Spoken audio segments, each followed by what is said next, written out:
నిఘా TV news కు స్వాగతం. ముందుగా హెడ్లైన్స్. పెండింగ్ బిల్లులపై గవర్నర్, రాష్ట్రపతి నిర్ణయం. తీర్పు రిజర్వ్ చేసిన సుప్రీంకోర్టు.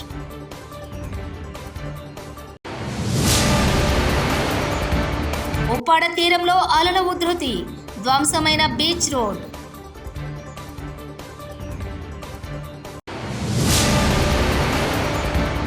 ఆ నిర్ణయాన్ని చంద్రబాబు సర్కార్ వెనక్కి తీసుకోవాలి.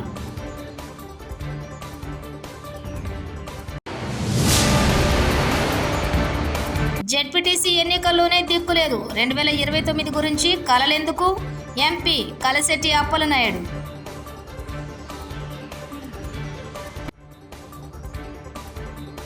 పెండింగ్ బిల్లులపై గవర్నర్, రాష్ట్రపతి నిర్ణీత సమయంలోపు ఆమోదం తెలపాలంటూ జరిగిన విచారణపై సుప్రీంకోర్టు తన తీర్పును గురువారం రిజర్వ్ చేసింది.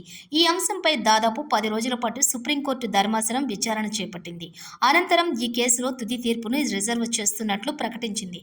రాష్ట్రపతి కానీ, గవర్నర్ను కానీ బిల్లులు ఆమోదించకుండా పెండింగ్లో పెడితే ఆటోమేటిక్గా 3 నెలల తర్వాత అవి ఆమోదం పొందినట్లేనంటూ గతంలో సుప్రీంకోర్టు ధర్మాసనం తీర్పు వెలువరించిన సంగతి తెలిసింది. రేవంత్ రెడ్డి ఆధ్వర్యంలో నడుస్తున్న తెలంగాణ పబ్లిక్ సర్వీస్ కమిషన్ సంస్థకు పేపర్లు దిద్దడం కూడా చేత కాలేదు. నిన్న నేను, Dasoju Shravan Telangana public service commission కు పోతే ఒక నిరుద్యోగి కాంగ్రెస్ నాయకుడికి ఫోన్ చేసి, ఏంది సారు మా పరిస్థితి అంటే, ట్రాన్స్ఫర్ కు 30 లక్షలు లంచం నడుస్తుంది, నువ్వు అడిగే డిప్యూటీ కలెక్టర్ పోస్టు కావాలంటే 3 కోట్లు కావాలని అడిగాడు అని చెప్పాడు. బీఆర్ఎస్ నాయకుడు ఆర్ఎస్ ప్రవీణ్ కుమార్. ఇది వాస్తవం. ఎవరికైనా అక్క నవ్వుతామన్నా చూడండి. అంటే ఈ చిన్న చిన్న ప్రశ్నలకు జవాబిచ్చిన పేపర్లను కూడా సరిగ్గా దిద్దలేని దద్దమ్మలు ఇలా రేవంత్ రెడ్డి ప్రభుత్వంలో ఉన్నారు. నిన్న నేను కేటీఆర్ గారి ఆదేశాల మేరకు దాసోజు శ్రవణ్ గారు, మేము కొంతమంది నాయకులం అందరం కూడా తెలంగాణ పబ్లిక్ సర్వీస్ కమిషన్కి పోతే ఒక నిరుద్యోగి చెప్తున్నాడు, మీరు వినాలి, ఇది చాలా ముఖ్యమైన విషయం. ఈయన ఒక కాంగ్రెస్ నాయకుడికి ఫోన్ చేసి, ఏంది సార్ మా పరిస్థితి అంటే, ఆయన అన్నాడంట, చూడయ్య ట్రాన్స్ఫర్కు 30 లక్షలు నడుస్తున్నది రేటు ఇప్పుడు కాంగ్రెస్ ప్రభుత్వంలో. షాబాద్ నుంచి పరిగి పోవాలంటే 30 లక్షలు, షాద్ నగర్ నుంచి హైదరాబాద్ రావాలంటే 30 లక్షలు, మహబూబ్ నగర్ నుంచి గాంధీనగర్కు రావాలంటే 30 లక్షలు లంచం ఇస్తేనే ట్రాన్స్ఫర్ చేస్తాం. నువ్వు ఏకంగా డిప్యూటీ కలెక్టరు, డిప్యూటీ ఎస్పీ ఉద్యోగం అడిగితే 30 లక్షలు ఎటు సరిపోతాయి? 3 కోట్లు ఇస్తేనే నీకు ఉద్యోగం ఇస్తా అన్నాడంట. బాబు నీ పేరు చెప్పండి. వద్దు సార్ నా పేరు చెప్తే ఇప్పుడు రేవంత్ రెడ్డి మక్కలు ఎరగదని నన్ను చంపేస్తాడు అన్నాడు. 563 పోస్టులు మీరు లెక్క పెట్టిన 3 కోట్లతోనంటే 1700 కోట్ల రూపాయల కుంభకోణం మిత్రులారా. ఇది అమ్మల పుస్తెలు తాకట్టు పెట్టి, ఇల్లును గిరివి పెట్టి, ఊర్లల్లో బస్తా బియ్యాన్ని భుజాన వేసుకొని, బస్సులో వేసుకొని అగ్గి పెట్టే లాంటి ఇళ్లల్లో మన బిడ్డలు, మా అవ్వ కూలి కష్టం చేసింది, మా తాత అదే కాయ కష్టం చేసిండు, మా ఇల్లు గూనె పెంకుటిల్లు, ఇదే షాబాదు బండలు వేసుకొని కురుస్తున్న ఇళ్ళలో బతుకుతున్నాం. నేనన్నా వచ్చిన కానిస్టేబుల్ అవుతా, ఒక ఆఫీసర్ అవుతా, నా వల్ల మా కుటుంబానికి గౌరవం వస్తుంది, కొంచెం ఆమ్దాని వస్తుంది, జీతం వస్తుంది అని చెప్పి ఎంతోమంది లక్షలాది మంది బిడ్డలు ఇలా హైదరాబాద్ నగరంలో చదువుకుంటుంటే వాళ్ళు రాసిన పరీక్షల పేపర్లు కూడా దిద్దలేని దద్దమ్మల ప్రభుత్వం రేవంత్ రెడ్డి ప్రభుత్వం మిత్రులారా.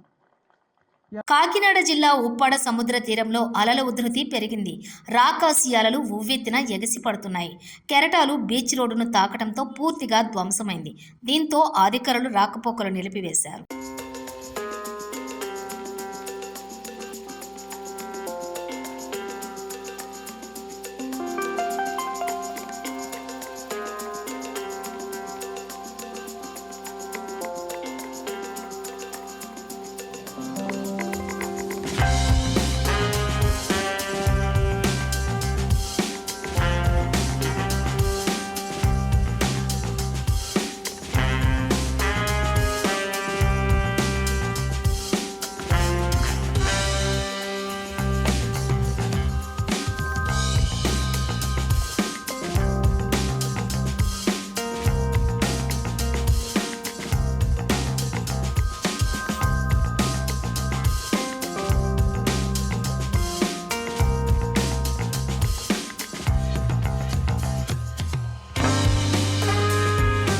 మెడికల్ కాలేజీలను ప్రైవేటీకరణ చేయాలని ప్రభుత్వ నిర్ణయాన్ని తీవ్రంగా ఖండిస్తున్నామని వైఎస్ఆర్సీపీ నేత మాజీ మంత్రి గుడివాడ అమర్నాథ్ అన్నారు.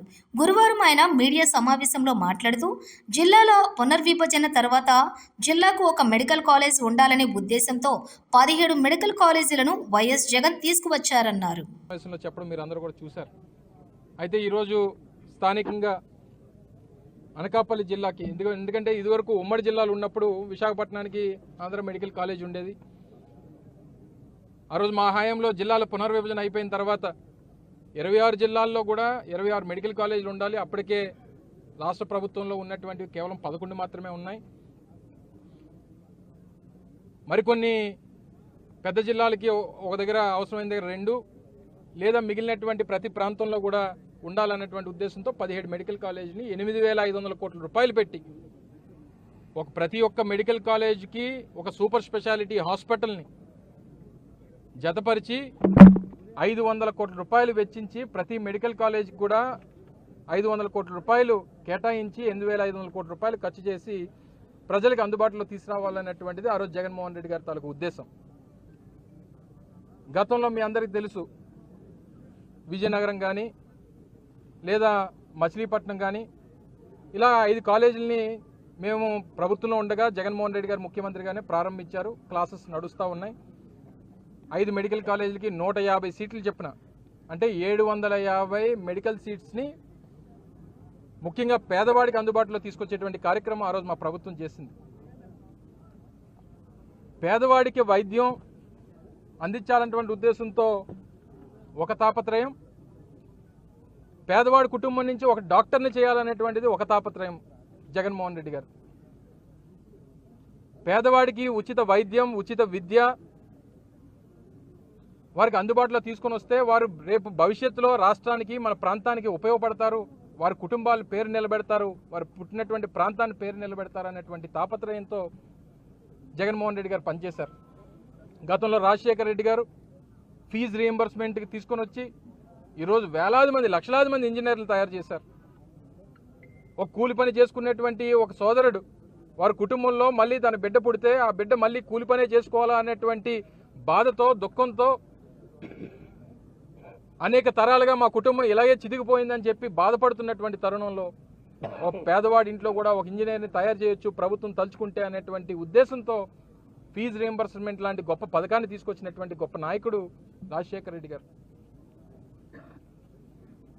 ఫీజు రీయింబర్స్మెంట్ కానీ, లేదా పేదలకు ఉచిత కరెంటు కానీ, లేదా 104 కానీ, 108 కానీ, పేదవాడికి వైద్యం అందక అనేక ప్రాణాలు పోతూ ఉన్నాయి. ప్రాణం అంటే కేవలం ఉన్నవాడిదే కాదు, లేనివాడిది కూడా ప్రాణమే. వాడిని కూడా కాపాడాల్సినటువంటి బాధ్యత ప్రభుత్వంగా నా మీద ఉంది అని చెప్పి ఆ రోజు రాజశేఖర రెడ్డి గారు ఆలోచన చేసి ఆరోగ్యశ్రీ స్కీమ్ తీసుకుని వస్తే ఈరోజు దేశవ్యాప్తంగా అన్ని ప్రభుత్వాలు కూడా దాన్ని ఇంప్లిమెంట్ చేయాల్సినటువంటి పరిస్థితి వచ్చింది. అంత ఆదర్శంగా నిలబడ్డారు. దాన్ని కంటిన్యూ చేస్తూ వైసీపీ అధినేత జగన్ రెడ్డి ప్రెస్ మీట్లో చెప్పిన మాటలన్నీ అబద్ధాల మూటలని విజయనగరం ఎంపీ కలశెట్టి అప్పలనాయుడు అన్నారు. జగన్ అంటే అబద్ధాల పుట్ట, మోసాల దిట్ట, అవినీతిలో పరాకాష్ట అంటూ నిప్పులు చెరిగారు. జగన్ రెడ్డి కట్టిన మెడికల్ కాలేజీలను జనాలు చూసి ఆహా అనడం కాదు, మా కర్మరా బాబు అంటున్నారని వ్యంగ్యంగా విమర్శించారు. జగన్ రెడ్డిలా అబద్ధాలు చెప్పేవాడు ప్రపంచంలోనే ఉండడని ఎంపీ వ్యాఖ్యానించారు.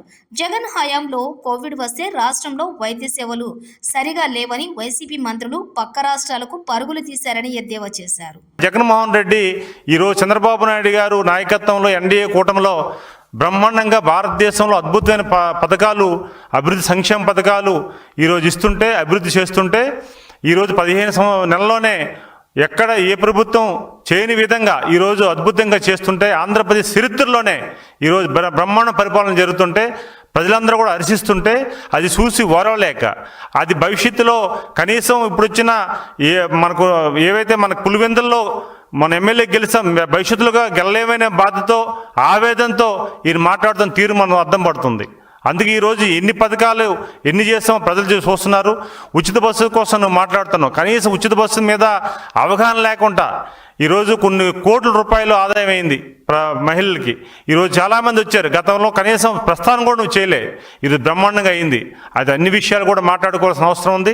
ఈరోజు మీరు చేస్తున్న మెడికల్ కాలేజీ రాదంతం, మెడికల్ కాలేజీలో ప్రైవేటీకరణ చేస్తున్నామని ఫేక్ ప్రసారం సృష్టించిన మీరు ఈరోజు స్వచ్ఛందంగా ఈరోజు సోషల్ మీడియాలో అది రొటేట్ అవుతుంది, చాలామంది చర్చించుకుంటున్నారు, ప్రజలు గమనిస్తున్నారు. ఆ ప్రాంత ప్రజలు చీకొడుతున్న పరిస్థితి తీసుకొచ్చావు. అందుకే మీకు కావాల్సింది రాజకీయం, మీరు కావాల్సింది ఎప్పుడు కూడా శవ రాజకీయాలు చేయాలి. ఈరోజు రాష్ట్రంలో ఏదైనా పెట్టుబడులు పెడితే వాళ్ళ బెదిరింపులు, లేదు అంటే ఏదైనా మంచి పరిపాలన చేస్తే మంచి వ్యక్తులు వస్తే వాళ్ళ బెదిరింపులు, మేము రేపు అధికారంలోకి వస్తున్నాం మీ అంత చూస్తామని, అంటే బెదిరింపించే ధోరణి తప్ప ఎప్పుడు కూడా ప్రభుత్వాన్ని సహకరించే పరిస్థితి లేదు. నీకు అలాంటి పరిస్థితి రావాలనుకున్నప్పుడు అసలు నీకు బెదిరింపే అవకాశం మీకు రాదు, అధికారంలో రాదు. ఈరోజు ప్రత్యేక హోదా కోసం కేంద్రాన్ని మెడలో ఉంచి నేను తెస్తామని 5 సంవత్సరాలు మోసగించావు ప్రజల్ని. అదే ప్రజలు నేను మోసపోయామని తెలుసుకొని ఈరోజు ప్రత్యేక ప్రతిపక్ష హోదా కూడా ఇవ్వకుండా వారు ఈరోజు చేశారంటే కేవలం నీ మోసాలు గమనించారు. ఆ మోసాలు వినే ప్రజలు ఇప్పుడు లేరు. ఖచ్చితంగా వాళ్ళందరూ కూడా చంద్రబాబు నాయుడు గారి నాయకత్వంలో మరొక 25 సంవత్సరాలు ఎన్డీఏ కూటమి రాష్ట్రంలో వస్తుందని పవన్ కళ్యాణ్ గారు కానీ చంద్రబాబు నాయుడు గారు కానీ బీజేపీ నాయకత్వం కానీ చెప్తుంటే అది చూసి ఓరవలేక భయాందోళనకు గురై ఒక సైకోలో తయారయ్యి నువ్వు మాట్లాడుతున్న తీరు చూస్తున్నావు. రాక్షసుడు పరిపాలన చూసాం 5 సంవత్సరాలు. ఇప్పుడు కూడా ఒక మాజీ ముఖ్యమంత్రిగా పనిచేసి ఒక బాధ్యత గల వ్యక్తిగా నువ్వు మాట్లాడే పరిస్థితి కూడా చూడలే. అందుకే ఈరోజు నారా లోకేష్ గారిని ఒకసారి చూడు, చంద్రబాబు నాయుడు గారిని చూడు, ఒక పవన్ కళ్యాణ్ చూడు, ఒక బీజేపీ నాయకత్వాన్ని చూడు, ఎంత బాధ్యతతో ఉన్నారు. నేను నేపాల్లో తెలుగు వాళ్ళు ఉండిపోతే మాకు బహిరంగ సభ, ఒక ప్రతిష్టాత్మకమైన బహిరంగ సభ పెట్టుకుంటే ఆ బహిరంగ సభ కూడా లోకేష్ గారిని రాకుండా చంద్రబాబు నాయుడు గారు ఇక్కడే ఉండి నీ బాధ్యత నెరవేర్చి తెలుగు వాళ్ళని తీసుకురమ్మంటే ఈరోజు స్పెషల్ ఫ్లైట్ బుక్ చేసి తెలుగు వాళ్ళు తీసుకొచ్చే పరిస్థితి. అది బాధ్యత గల నాయకత్వం అంటే. కనీసం 5 సంవత్సరాలు ముఖ్యమంత్రి పనిచేస్తావు, కనీసం అవగాహన లేదు, ప్రజలు తప్పుదోవ పట్టిస్తానని బాధ లేదు, కనీసం ప్రజలకి మంచి చేయాలని ఆలోచన లేదు. సరే 5 సంవత్సరాల్లో నువ్వు వెలగా చేయలేవు, దోపిడీ చేసావు, అన్యాయం చేసావు, ప్రజలను మోసగించావు, ప్రజలను దోపిడీ చేసుకు. పెండింగ్ బిల్లులపై గవర్నర్ రాష్ట్రపతి నిర్ణయం, తీర్పు రిజర్వ్ చేసిన సుప్రీంకోర్టు.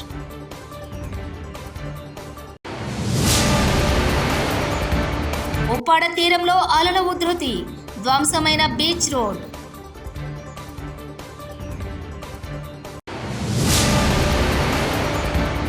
ఆ నిర్ణయాన్ని చంద్రబాబు సర్కార్ వెనక్కి తీసుకోవాలి.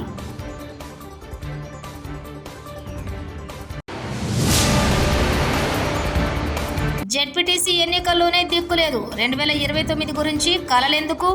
ఎంపీ కలశెట్టి అప్పలనాయుడు.